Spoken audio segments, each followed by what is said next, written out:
Okay, onward and upward. My opening words this morning are from John Lubbock. To do something, however small, to make others happier and better is the highest ambition, the most elevating hope which can inspire a human being.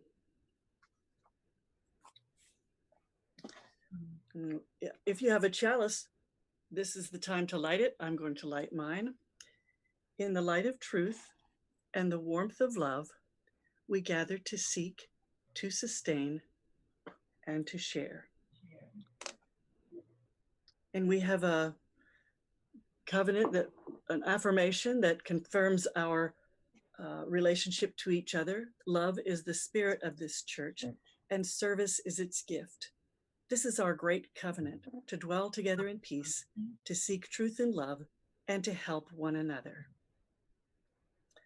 I'd like to offer a special welcome to our guests, those who have not been here.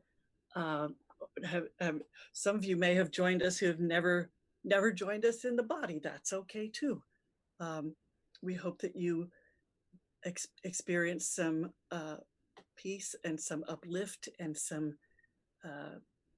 comfort, whatever it is you're looking for. We hope that you find some of it here this morning. Okay, this morning's Time for All Ages is going to be brought to us by Roberta Lehrman, and she has an original story of her own to share today, I think. Anyway, it's Roberta.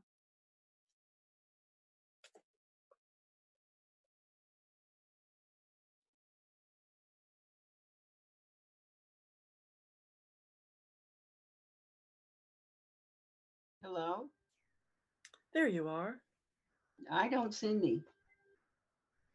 Does everybody see me except me? Oh, there I am. Okay, oh, there I am.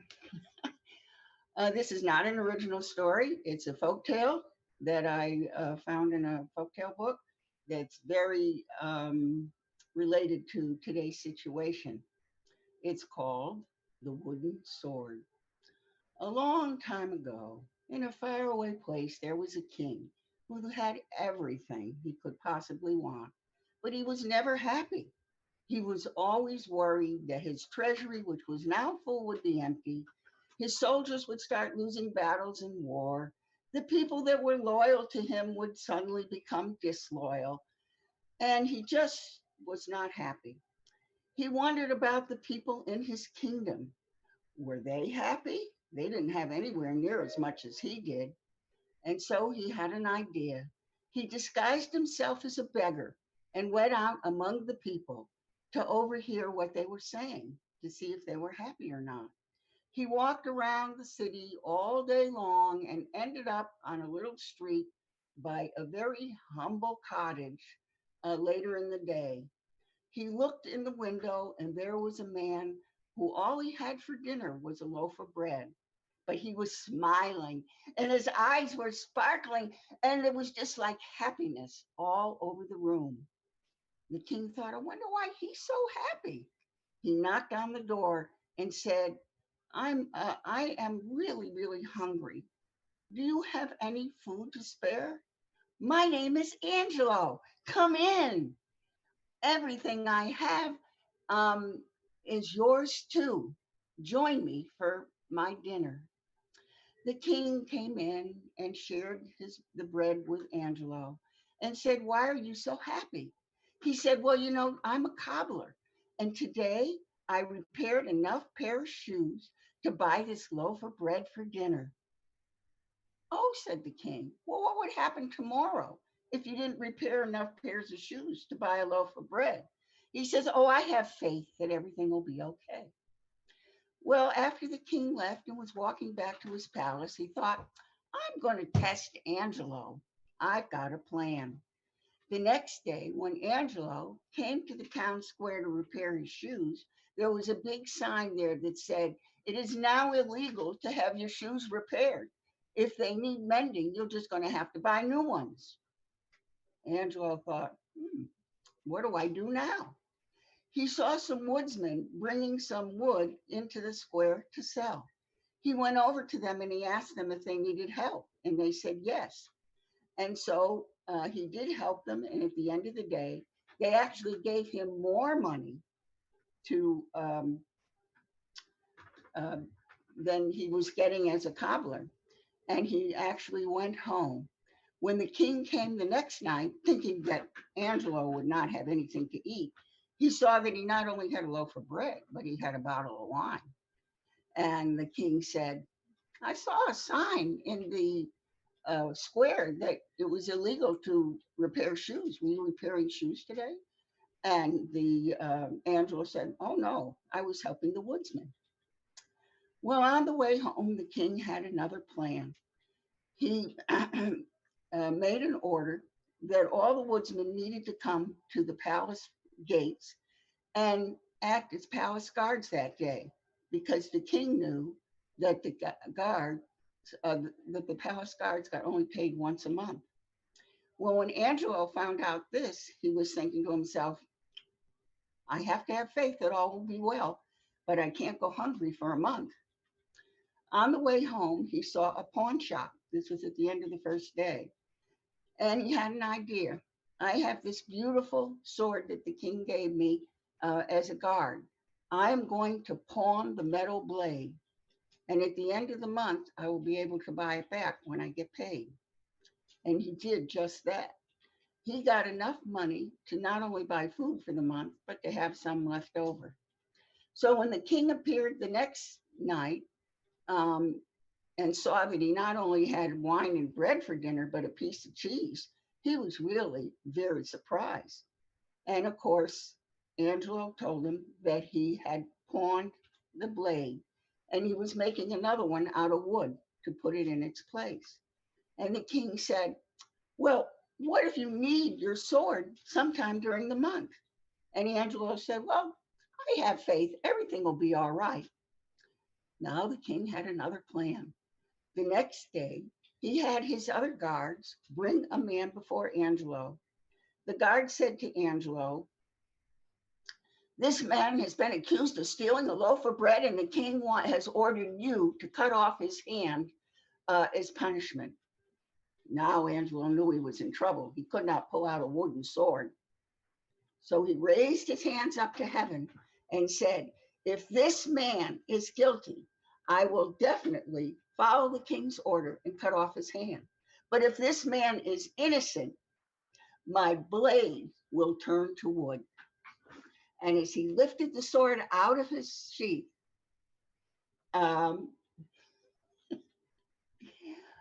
everybody cried, it's a miracle. This man is innocent. Set him free. And the man was set free. The king came forward and said, do you know who I am? And Angelo said, you are the king, because of course now he wasn't dressed like a beggar, he was dressed like the king. Tonight and every night, my friend, you will dine with me. Your light of faith can help me chase away my dark fears of the future. And so it came to pass that the man who owned little, but was rich in faith, became the wise advisor of the king. Mowbray is one of our members, as you know. He's a history buff and he's a smart guy. And he has been doing some research on Reverend James Reeb, and he will be sharing that with us. And I will, if you would mute me, then I'll give the whole thing to John.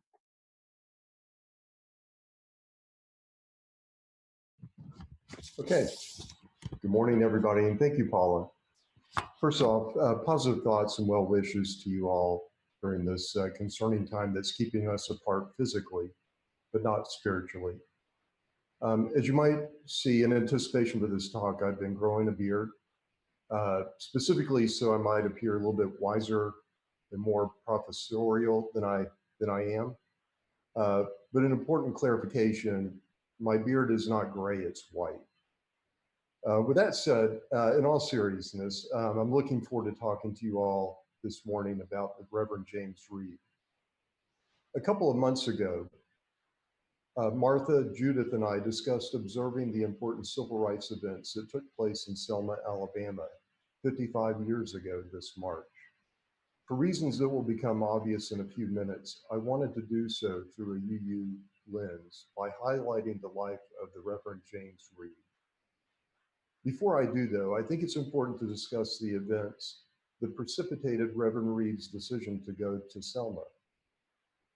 Jimmy Lee Jackson, a deacon at his church close to Selma, and a former soldier, was brutally beaten and shot by an Alabama state trooper after helping to organize and lead a peaceful voting rights march on February 18, 1965.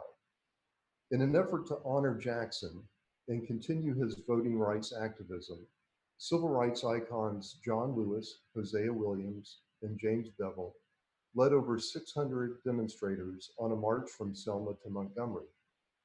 After crossing the Edmund Pettus Bridge, the demonstrators were attacked by deputies and state troopers with tear gas and billy clubs. 17 marchers were hospitalized and 50 more were treated for lesser injuries. The pictures from this event are some of the more iconic from this era. The events of March 7th became known as Bloody Sunday. Judith, if you would show the slides. The second slide depicts some violence, so we wanted to forewarn you about that.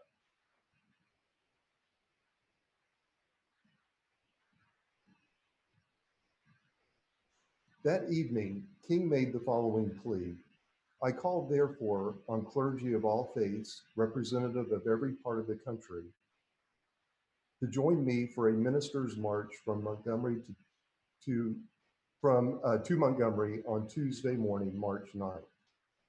Along with the rest of the nation that night, Reverend Reeb saw the violent images and heard King's call.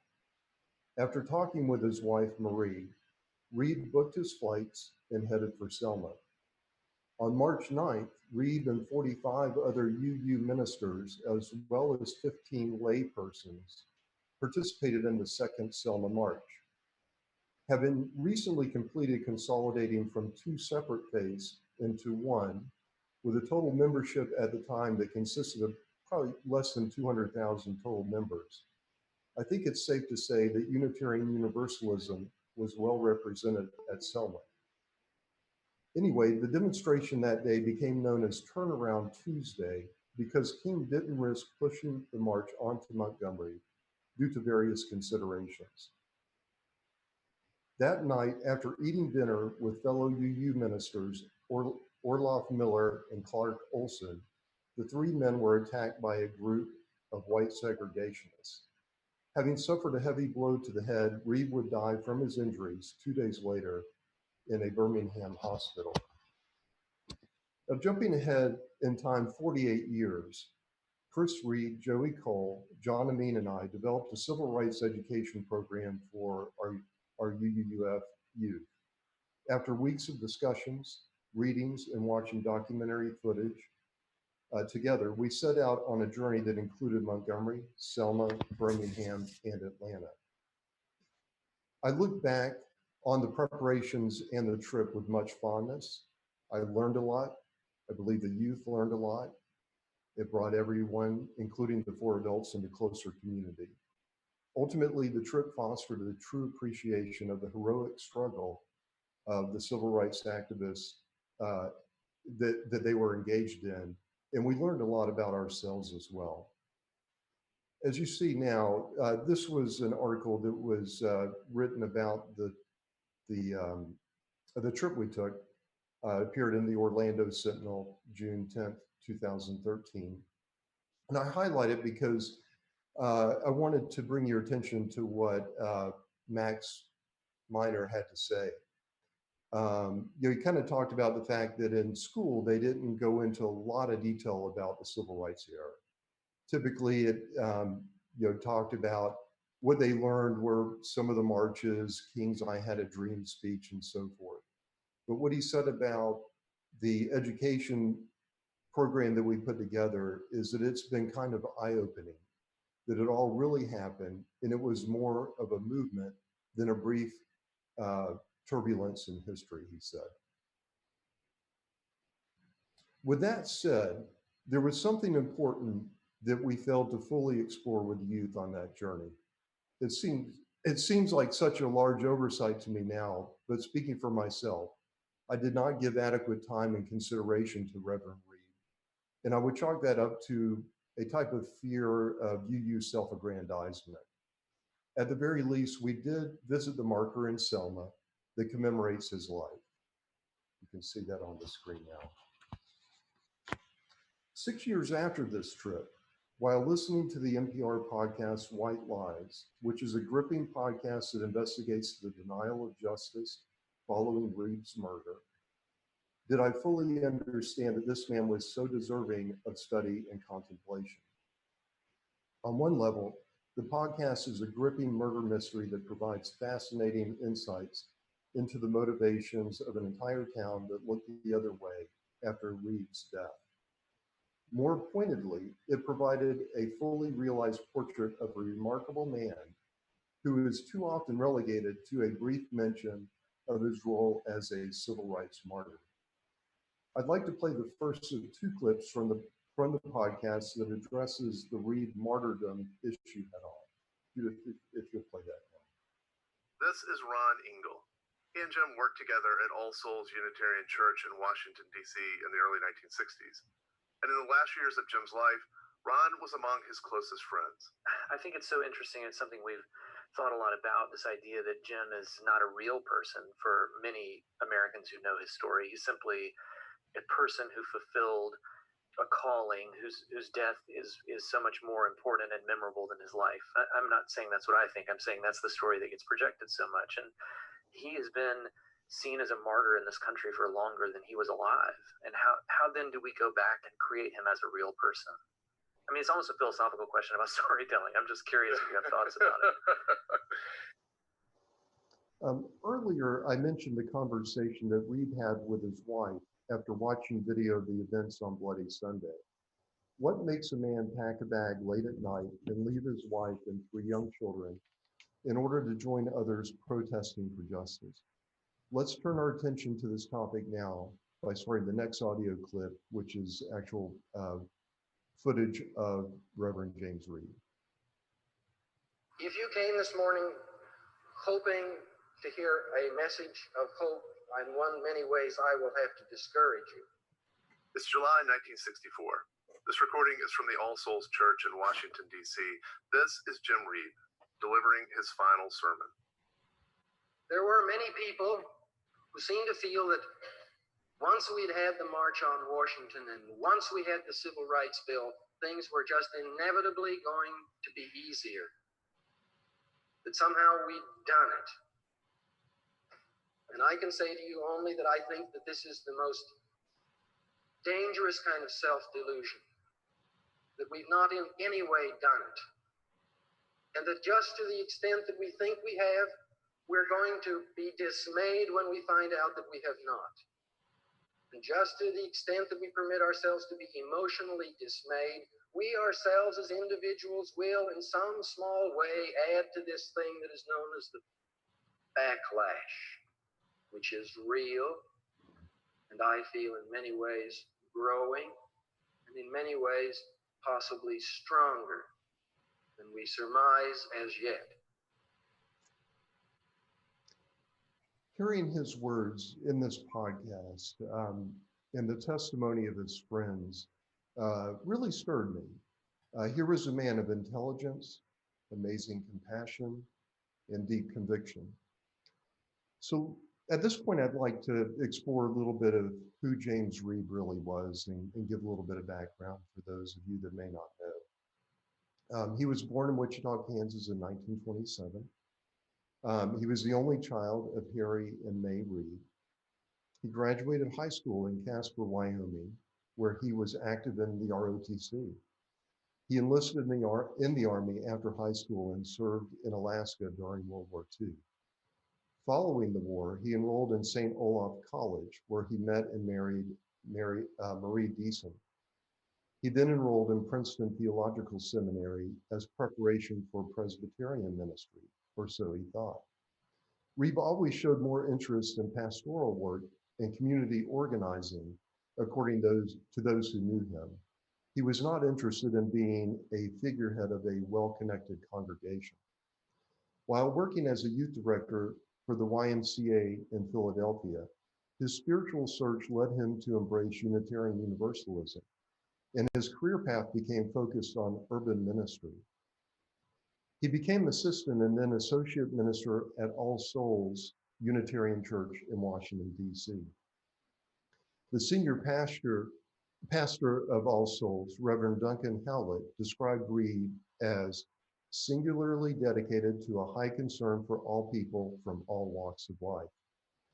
The concern expressed itself among the poor living near the church, most of whom were Negroes. This was a man with fresh ideas, bright intelligence, original, yet with an extraordinary amount of modesty. In one of his sermons at All Souls, Reeb stated, "American society is today indicted for what it is doing to the Negro. In that struggle, we should be prepared to make any sacrifice." I would say those were prophetic words indeed.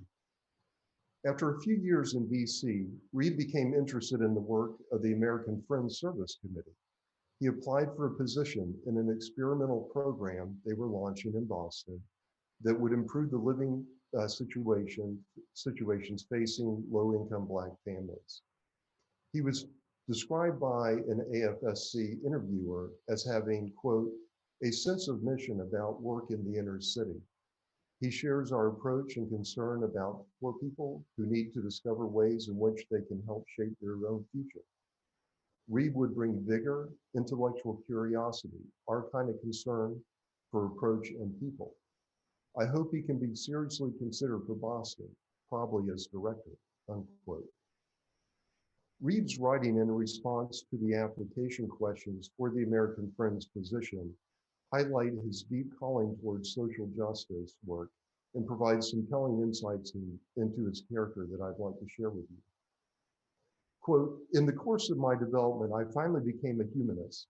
However, I am still oriented around my own inner sense of rightness and seek to follow my own intuition. This is why I feel entirely in sympathy with the American Friends approach to religion, even though I consider myself a humanist, as I understand some friends to be." Classifying himself as a humanist really spoke to me, as I consider myself a humanist. But he went on to state, "Since my days as a hospital chaplain, some of my deepest concerns have related to the problems of Negro people in our society. I would like to have further opportunity to contribute to changes that will bring them full equality in American society. But I believe that dream of justice is one of man's noblest aspirations and one which continues to grow in importance in me." Jim described his desire for the position in Boston with the following words: "I have been primarily seeking an opportunity where I could continue to help meet the problems of the poor of our great urban centers. I think this is a particularly crucial period. Many Negroes are living in wretched conditions. They see few white people that are interested in their welfare." Reeb got the job with the American Friends Society. He took a pay cut, and he moved his family into a rambling house in North Dorchester, one of the poorest and most racially segregated neighborhoods in Boston at that time. He immersed himself in the various housing issues plaguing the area. He was also working to promote and support voting initiatives in Boston, an initiative that he totally immersed himself in and that almost kept him from going to Selma, involved pursuing fire code violations in his community. So what are we to think of this man? 4 days after his death, on March 15th, a memorial service was held in Brown's Chapel in Selma. None other than Dr. King eulogized Reeb by saying, in part, he was a witness to the truth that men of different races and classes might live, eat, and work together as brothers. That night, in what would become known as his "We Shall Overcome" speech, President Johnson invoked Reeb and the Selma demonstrators as he called on Congress to pass a Voting Rights Act. Quote, "Long-suffering men and women peacefully protested the denial of their right as Americans. Many of them were brutally assaulted. One good man, a man of God, was killed. On March 21st, Dr. King led thousands of marchers out of Selma and on to Montgomery. On August 6, after passage by Congress, President Johnson signed the Voting Rights Act of 1965. I'd like to close my talk by imploring you all to not make the mistake I made 7 years ago. As UUs, we have a proud heritage, especially as it relates to our role in the civil rights struggle of the 60s. And importantly, the Reverend James Reeb is worthy of our admiration. Is there a better role model of affirming the inherent worth and dignity of every person, of extending justice, equity, and compassion in all human relations, in pursuing the goal of world community and peace, liberty, and justice for all? Let me leave you with these final words of Reverend Reeb. I want to participate in the continuous creation of a vision that will inspire our people to noble and courageous living. I want to share actively in the adventure of trying to forge the spiritual ties that will bind mankind together in brotherhood and peace.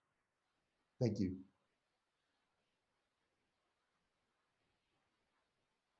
Thank you, John.